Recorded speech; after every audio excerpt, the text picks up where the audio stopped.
કેમ છો? Hi guys, મજામાં છો ને? અરે મને ટાઈમ નથી મળતો. હું તો આ બહુ દિવસે આવી લાઈવ. ભાઈ આમાં એવું છે ને કે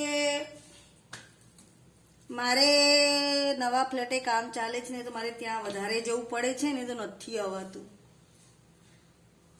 તો આજે કેટલા દિવસે પછી આવી. હવે આજે પણ હું ઢેબરા જ બનાવું છું, થેપલા. હવે છે ને 2-3 વાર બનાવીને ખાઈ લેવાના, કારણ કે છે ને હવે સીઝન જવા આવી છે મેથીની. હવે થોડી થોડી મોંઘી થવા લાગી છે, એટલે થેપલા બનાવી ખાઈ લેવાના. નહીં તો પછી મેથી જોવાય નહીં મળે.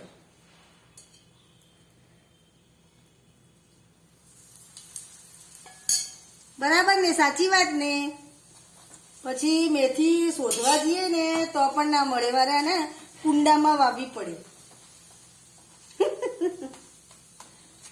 જો થેપલા ખાવા હોય ને તો કુંડામાં વાવી દેવાની થોડી, પછી લઈ લેવાની ને પછી બનાવી દેવાના. બરાબર ને? સાચું કહું છું કે ખોટું?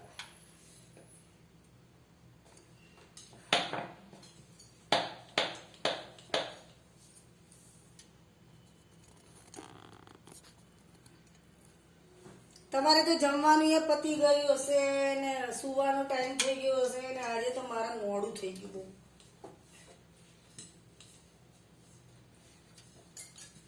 હું ઠંડીમાં ને વહેલું ને ઉઠાતું.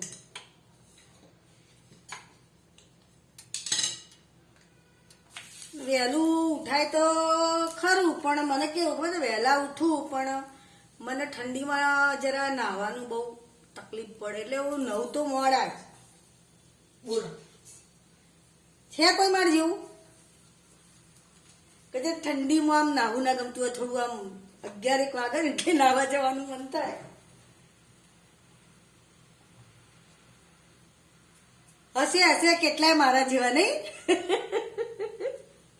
જે નાવાનું નહીં ગમતું હોય ઠંડીમાં. અરે ઉનાળામાં તો અઠવાડિયામાં 3 વાર માથું ધોઈ કાઢીએ, અને ઠંડી આવે ને એટલે અઠવાડિયામાં 1 જ વાર. બીક લાગે માથું ધોવાની. જબરી બીક લાગે.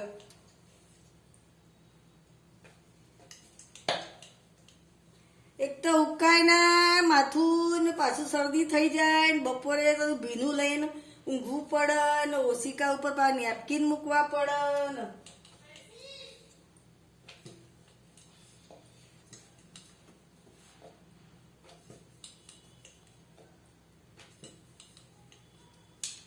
ઠંડી હારી આમ બધું વસ્તુ શાકભાજી લીલા બધું સારું મળે, પણ આ હાલ થોડી કોમની તકલીફ પડે. અને ગરમીમાં તો બાપા એસી નો બિલ ભર્યા મોજ પૈસા પતી જાય. હા, મારે તો હવા 10 વાગે ચાલુ થઈ જાય એસી, તે બપોરે 12-12:30 1 બંધ થાય, ખાલી જમવા જ.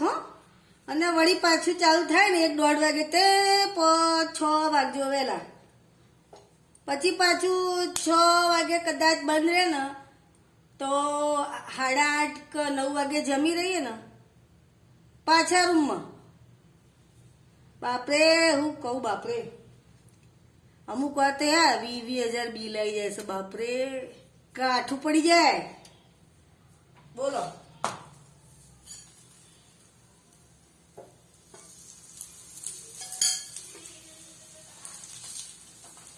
મારે એવું છે ને, એસી વગર ચાલતું નહીં. મને થોડી તકલીફ છે ગભરામણની ને એવી, એટલે એસી તો મારે જોઈએ. એક ટાઈમ ખાઈ લઈને તો ચાલે, પણ એસી કરવા જોઈએ મને.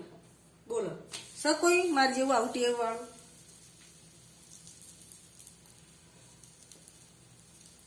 મારા જેવું કોક તો હશે જ. એસીમાં જ રહેવાનું.